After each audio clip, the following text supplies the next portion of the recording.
Hey everyone, I'm Minister James Moss. We're back here again with another continuing education, and we are in the book of Luke, and we're in chapter 4. We're covering verses 38 through 41 in this video, and this one is entitled Jesus Heals Peter's Mother-in-Law and Many Others. All right, so we're going to get started here. This is going to be a short one, okay? So, hey, let's just make it do what it do. After his clash with the demon in Capernaum, Jesus demonstrated his supernatural power to heal the sick by healing Peter's mother-in-law of a fever. Thus, by evening, the sick and demon-possessed crowded Jesus, seeking his attention. Almost as an afterthought, Luke noted that Jesus was commanding the demons not to identify him. His goal was not to draw attention to himself, but to meet the real needs of others. All right, so here we go. Verses 38 through 41. And he arose out of the synagogue and entered into Simon's house. And Simon's wife's mother was taken with a great fever, and they besought him for her.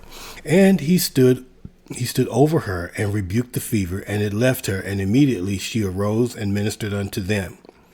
Now, when the sun was setting, all they that had any sick with divers diseases brought them unto him, and he laid his hands on every one of them and healed them. And devils also came out, many, crying out and saying, Thou art Christ, the Son of God. And he, rebuking them, suffered them not to speak, for they knew that he was Christ. Okay. Verse 38, Jesus left the synagogue and went to Simon's home. Simon was another name for Peter. Obviously, Jesus had met some of the men who would be his disciples. Luke did not write of the meeting, but Matthew and Mark recorded Jesus' call of the first 4 disciples. Simon Peter's mother-in-law was very sick with a high fever. There is no mention of a specific illness, but a malaria type of fever was common to this region because of marshes near the mouth of the Jordan River.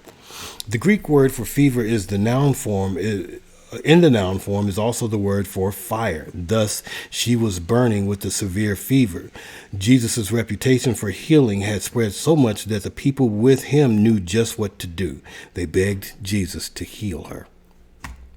Verse 39, Jesus rebuked the fever, and her temperature returned to normal at his command.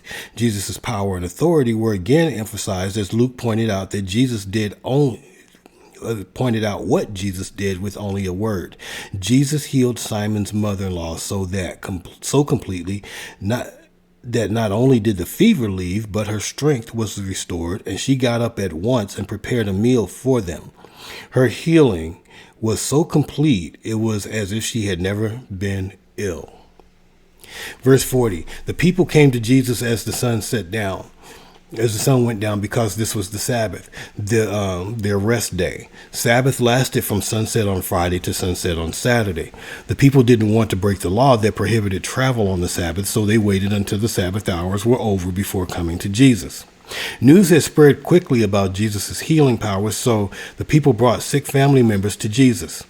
The verb is in the imperfect sense, signifying continuous action.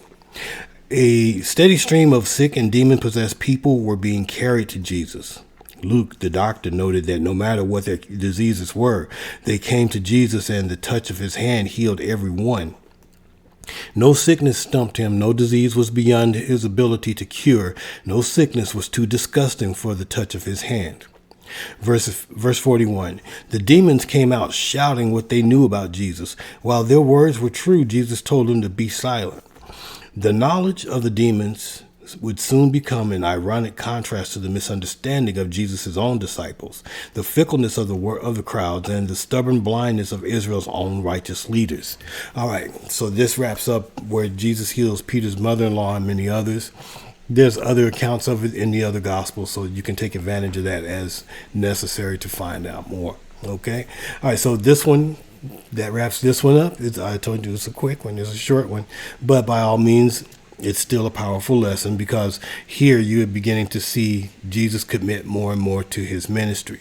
But the one thing was that stood out to me, and every time that I've taught this in the other gospels, is that each one said that Jesus healed everyone. He didn't leave anyone behind. He didn't say, okay, After you, the line is cut off. We'll see you guys later or whatever. No, everyone that was brought, he didn't stop until they were all done and gone. He healed them all. Wow. And that's what we should do when it comes to our expectations of God. Let him do his thing. Let him, because he's going to do it completely. He's going to do it. He's going to fulfill it to the letter, to the last period, whatever. All right. So until next time, God bless you. God keep you and continue to study. All right. And always stay in prayer too. Prayer means a lot. And until next time, God bless you. God keep you and continue to study.